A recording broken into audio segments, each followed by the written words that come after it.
Bună, dragii mei prieteni! Astăzi vreau să vă prezint o altă rețetă și anume prăjitura tricolor. Și pentru asta avem nevoie de un blat, avem nevoie de o cremă de vanilie, o să pun colorant în fiecare aluat în parte, o să avem nevoie și de frișcă și de puțină brânză Philadelphia și de puțin unt, puțin zahăr pudră. Și acum începem cu blatul și avem nevoie de 4 ouă întregi, 4 gălbenușuri, 4 albușe. Vom pune puțină sare și în gălbenuș și în albuș. Și batem ouăle, spumă. Mai am nevoie de 100 de grame de zahăr brun. Dacă nu aveți, puneți zahăr alb. De 2 vanilii și 2-3 linguri de ulei plus 2-3 linguri de lapte. Și de puțin colorant. Și pentru început vom bate albușurile spumă.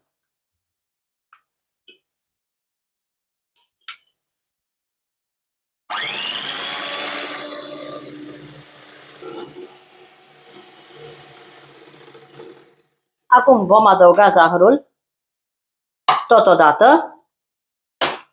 Amestecăm foarte bine.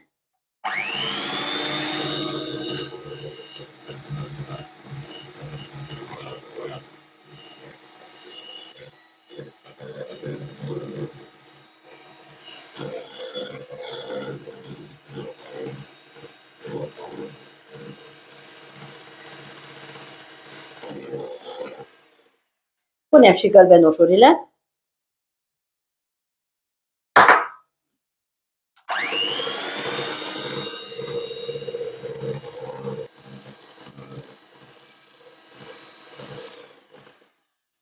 Adăugăm și uleiul plus laptele.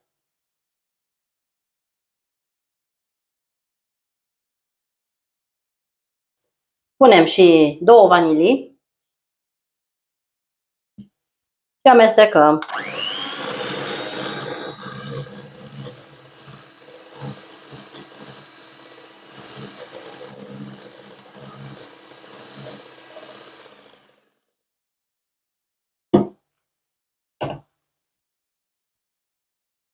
Acum vom pune și câteva picături de colorant albastru.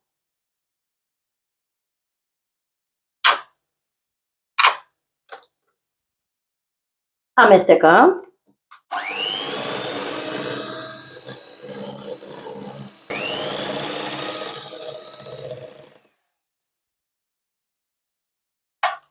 Acum că am omogenizat foarte bine ouăle, vom pune făina cernută. Avem 150 de grame de făină și o vom cerne peste ouă.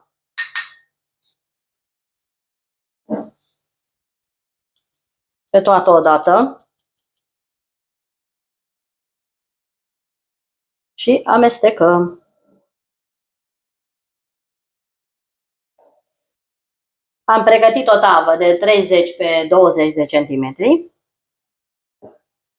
Încingem cuptorul la 180 de grade Celsius și coacem blatul până se rumenește frumos, crește și faceți testul cu scobitoarea. Și îl lăsăm la răcit complet.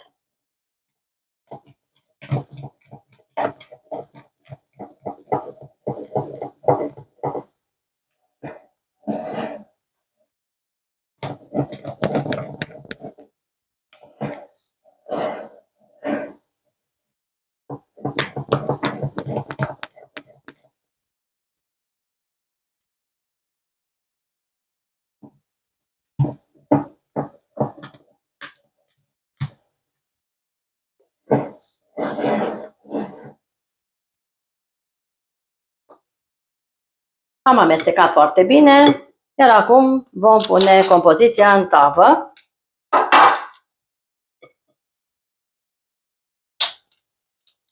Așa arată. Acum nivelăm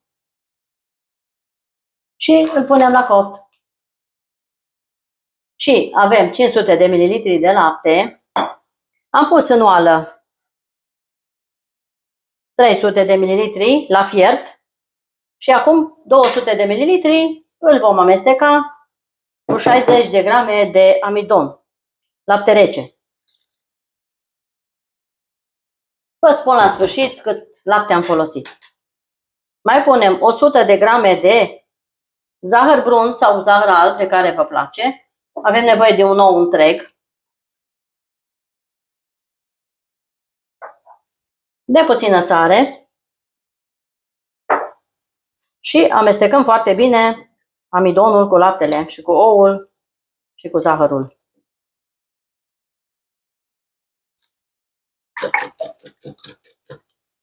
Am amestecat foarte bine ouăle.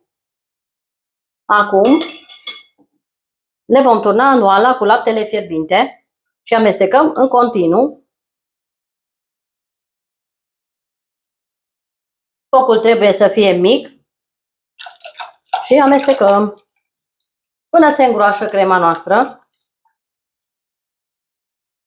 Amestecăm, lăsăm să fiarbă până se îngroașă și amestecăm în continuu.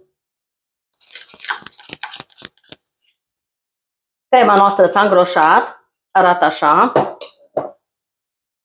Foarte bine. Acum o să punem puțin colorant alimentar de culoare galbenă.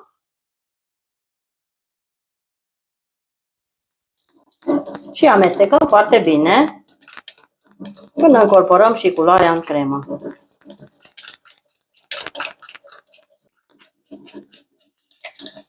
Am amestecat foarte bine.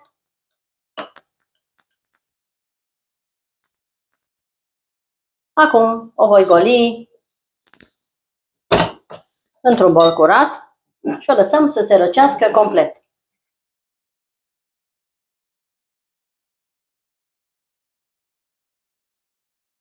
Acum punem o folie deasupra de cremă ca să nu prindă crustă. Ne vedem curând! Blatul s-a copt, așa arată. Am tăiat puțin marginile ca să fie perfect. Crema s-a răcit și ea, avem untul. Acum amestecăm bine untul cu mixerul până când se omogenizează puțin.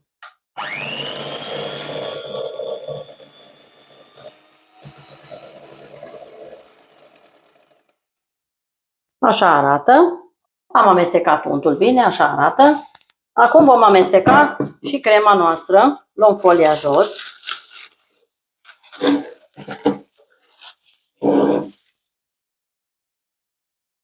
Și amestecăm puțin și crema.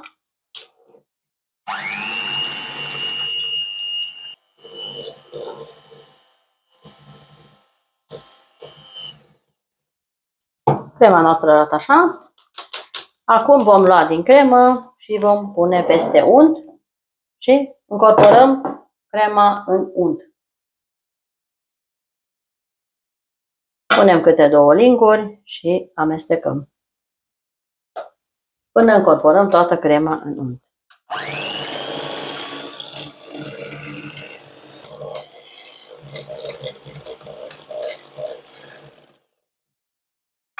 Acum punem și restul de cremă și amestecăm.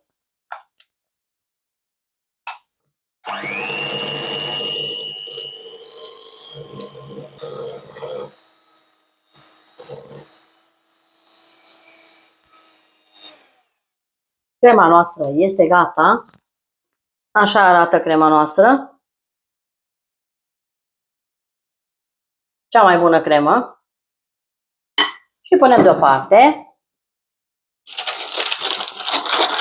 Blatul s-a răcit complet. Acum vom bate frișca, care este rece, 200 de ml de frișcă rece, unde vom pune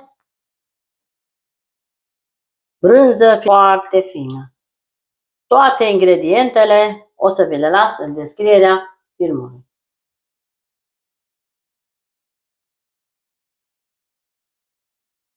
Vom mai pune o lingură de zahăr pudră.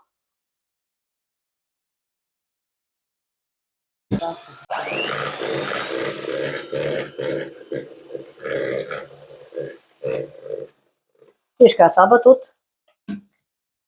Acum vom pune colorant roșu alimentar. Câteva picături. Și amestecăm.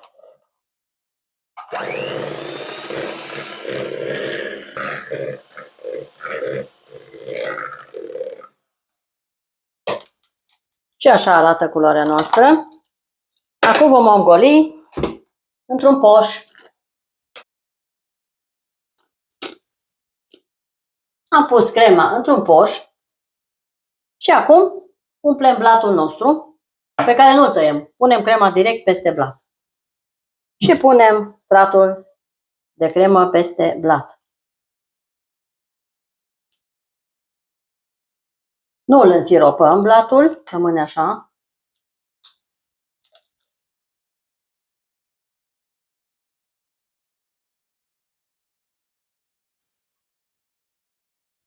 Spuneți-mi în comentarii de unde mă urmăriți și eu vă voi saluta.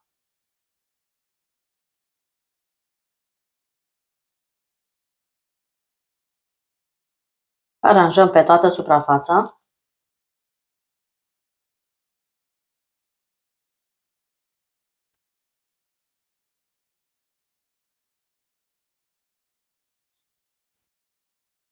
Acum vom pune frișcă.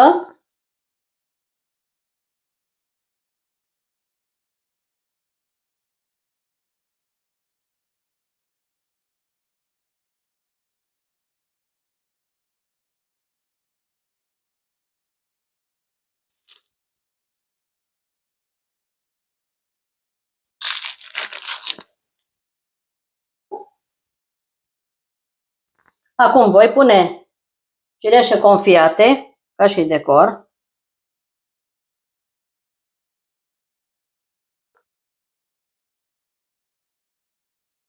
Și o vom da la rece până se înmoaie foile. Și așa arată prăjitura noastră de astăzi. Foarte, foarte bună. Prăjitura 3 culori. Vom pune la rece și o să vă arăt și secțiune. O ținem la rece pentru câteva ore. Ne vedem curând. Dragii mei, tortul a stat la rece. Așa arată. Încercați rețeta, că este foarte, foarte bun. Acum să tai să vedeți și cum arată în interior. Are o cremă foarte, foarte delicioasă. Și așa arată. Super! Vă invit să probați această rețetă și să spuneți cum v-a ieșit.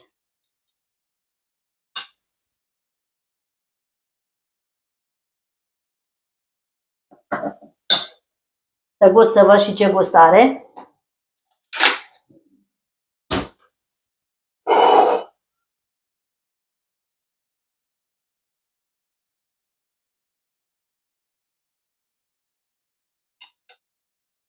Excelentă!